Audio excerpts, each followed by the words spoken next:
Oke, kembali lagi bersama saya dalam topik pemrograman web.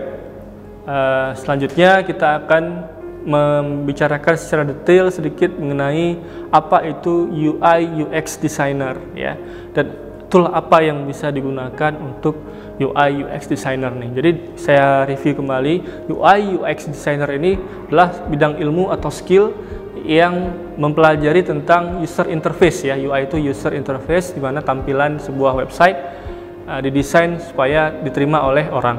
Kemudian ada UX satu lagi, ya, user experience. Nah, kita pelajari bagaimana mereka menyukai sebuah tampilan gitu. UX itu kan dia dilihat dari pengalaman desain-desain yang udah diberikan kepada orang, sehingga desain itu cocok untuk kalangan banyak misalnya. Nah, itu dipelajari sehingga warna-warna yang cocok, warna yang soft misalnya digunakan.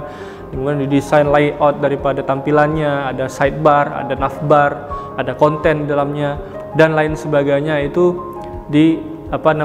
dipelajari, ya. Itu agak hubungannya erat dengan psikologis manusia, ya, sebagai pengguna aplikasi tersebut.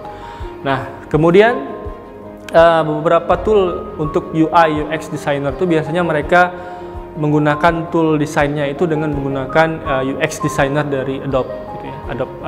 Adobe UX designer. Kemudian ada juga dari UX Photoshop, ya. Kemudian ada Corel Draw. Nah, mereka melakukan desain web melalui tool-tool yang seperti itu. Nah, untuk contoh layout yang digunakan, contohnya seperti ini, UI UX designer, mereka menggunakan XD, ya, experience design, ya, tadi saya salah sebut, maksudnya Adobe XD atau UX design. Kemudian ada Adobe Photoshop, kemudian ada Corel Draw. Nah, biasanya untuk desain logo, desain segala macam itu menggunakan tool-tool ini. Tapi kebanyakan saya melihat untuk UI UX designer itu banyak digunakan yaitu XD, ya, Adobe XD atau Adobe Experience Design. Nah, layout seperti ini, contoh web adalah salah satu contoh desain atau mockupnya, sehingga pada saat diberikan kepada desain front end developer, dia akan mulai membuatnya dengan mudah, ya. Karena dengan mulai desain seperti ini dengan program atau programmernya, dia akan mudah membuat sebuah desain yang tampilan lebih realistis sesuai dengan keinginan desain layout seperti ini. Jadi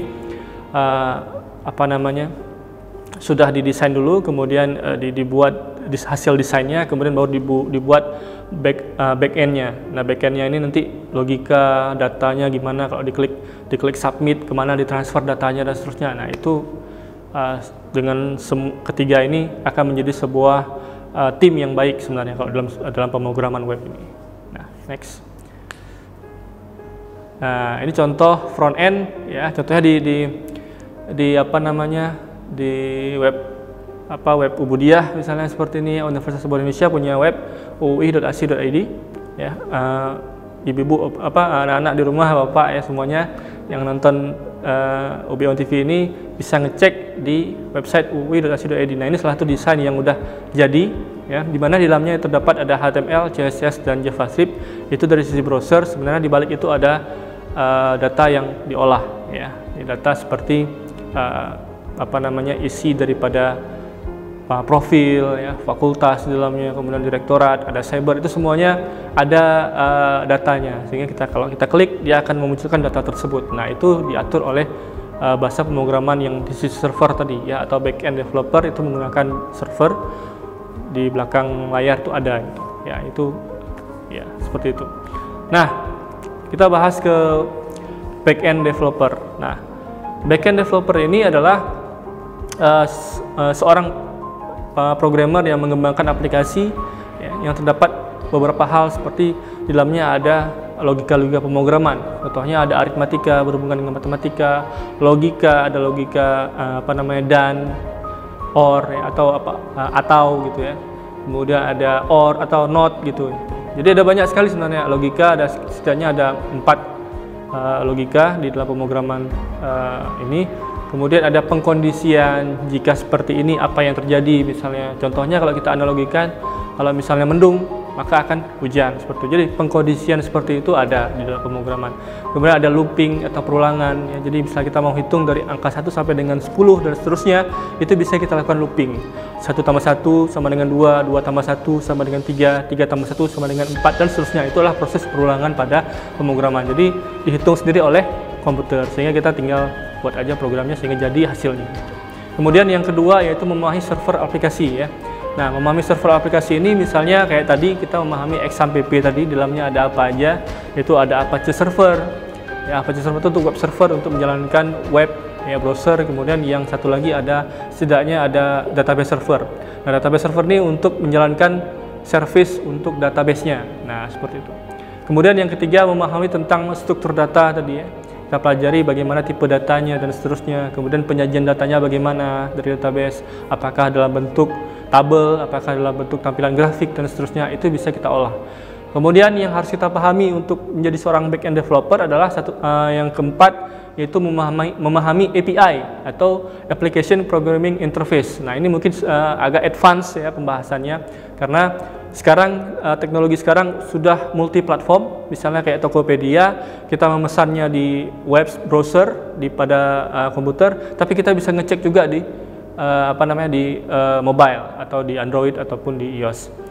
Nah, itu kita menggunakan API untuk pertukaran datanya, exchange datanya menggunakan API ini, sehingga antara web browser dengan mobile itu sinkron sama. Nah, itu komunikasi datanya dengan menggunakan API ini.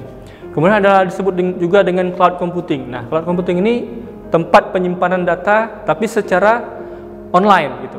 Kita contohkan seperti Google Drive dan lain sebagainya, ada Dropbox, ada OneCloud ya seperti punya Microsoft, dan masih banyak lain, ada Amazon Cloud dan seterusnya, itu banyak sekali. Nah, cloud computing ini lebih advance juga lagi pembahasan, tapi tidak dalam pembahasan ini. Nanti ada di mata kuliah advance topic mungkin di informatika, itu akan pelajari tentang detail masalah ini. Kemudian mengenai juga security dan keamanan aplikasi tersebut ya, mempelajari enkripsi, harus tahu dulu ya berbagai macam enkripsi sehingga data itu tidak bisa disadap atau tidak bisa ada orang penyusup gitu yang menyusup sehingga bisa masuk ke dalam aplikasi atau akun kita dalam aplikasi tersebut.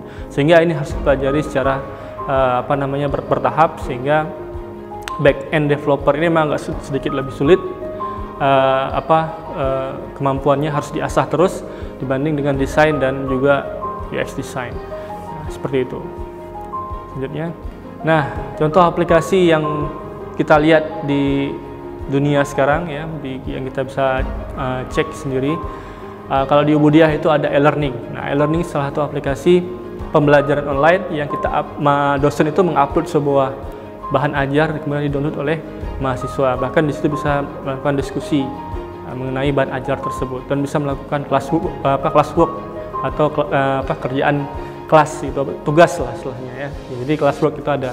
Kemudian ada absensi online, kita bisa melakukan rekapan absensi secara online. Kita bisa absen masuk, dan juga kita bisa melakukan absensi online menggunakan Android kah atau menggunakan laptop, sehingga mahasiswa kita absen langsung secara online. Kemudian ada mesin pencari Google, kemudian ada aplikasi email, ada e-commerce, ada media sosial dan lain-lain. Itu semua adalah berbagai macam contoh aplikasi yang ada pada website ya. Jadi kalau mau belajar website, tentunya kalian pasti menarik untuk sekarang ini dipelajari, karena beberapa macam platform kita kenal sekarang yang cukup familiar, itu semua diawali dengan pemrograman web ya. Jadi semoga menarik sekali untuk dipelajari bagi teman-teman di rumah.